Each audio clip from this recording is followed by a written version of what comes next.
negara. Penjelasan ya. Semua pun HSSB inilah dalam Kementerian Komunikasi.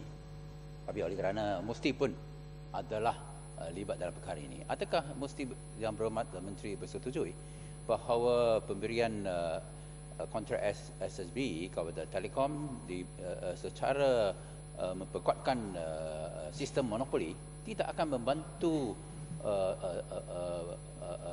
maklumat supaya broadband ialah accessible kepada semua. Sebenarnya akan membentukkan menghindarkan program ini. Sebab itu satu sebab 10 tahun ini kita begitu mundur apabila banding dengan Singapura, Korea Selatan, Jepun, Hong Kong ialah oleh kerana monopoli Telekom dalam perkara ini. Bukankah Kementerian Yang Berhormat adalah pendirian supaya kita perlu pecah monopoli Telekom itu kalau rakyat mahu dibebaskan daripada monopoli itu supaya rakyat dapat itu broadband? Yang Berhormat Ibu Timur, saya sudah maklum ini bukan pertama kali dibangkitkan, dalam ucapan beliau pun begitu juga. Pihak kita di MOSTI dan mangkali sebelum itu tujuan soalan tersebut bagus ditujukan kepada Kementerian Keuangan yang memutuskan dari segi kontrak dan seterusnya. Tapi peringkat kita di MOSTI, kita berpendapat bahawa Telekom Malaysia mempunyai memang kekuatan-kekuatan yang perlu, dan prestasi mereka dalam bidang ini adalah sesuatu yang kita berpendapat mempunyai capability untuk menjalankan rollout bagi national broadband rollout tersebut. Jadi dalam perkara ini kita tak ada pandangan lain daripada sememangnya menyokong ketetapan kerajaan dan memastikan peranan MOSTI dalam konteks content development itu dapat ditunai ke tahap yang lebih daripada yang memuaskan.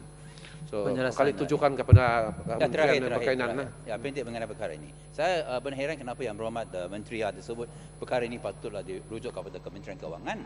Ini bukan sahaja perkara keuangan sahaja. Sama ada kita mahu menjadi satu kuasa broadband atau tidak mahu. Dan menjadi kuasa broadband ialah menjadi kuasa ekonomi dalam keadaan global ekonomi sekarang. Dan perkara ini bukan masalah kontrak. Bagaimana kita mahu adalah satu quantum jump dalam perkembangan broadband. Dan kenapa mesti tidak ada pendirian, barulah berminat mengenai konten. Dan bukankah konten tidak pergi jauh kalau tidak ada liberalisasi broadband? Kenapa mesti yang begitu takut untuk mengambil satu pendirian yang perlulah satu liberalisasi broadband, pecah monopoli Telekom?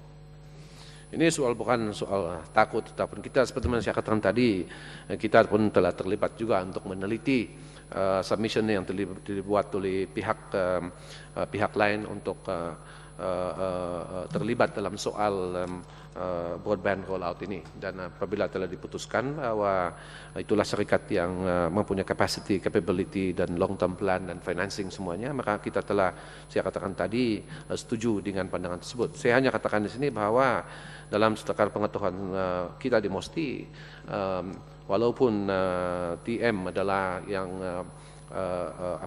kereta utama, tetapi sebenarnya dalam soal pelaksanaan itu akan melibatkan syarikat-syarikat lain seperti telco-telco lain, termasuklah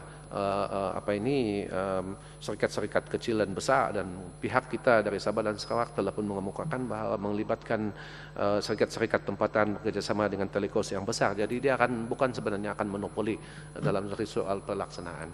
Tuan Yang Pertua, MOSTI melalui MDEC telah pun menyumbang dalam mengenal pasti dan menjalankan usaha-usaha untuk mempromosikan inisiatif pembangunan maklumat dan aplikasi di bawah Pelan Jalur Lebar Negara. MDEC akan terus menerajui usaha menggalakkan pembangunan maklumat dan aplikasi untuk sektor swasta, terutama dalam pembangunan industri kreatif dan multimedia seperti mana yang saya sebutkan tadi.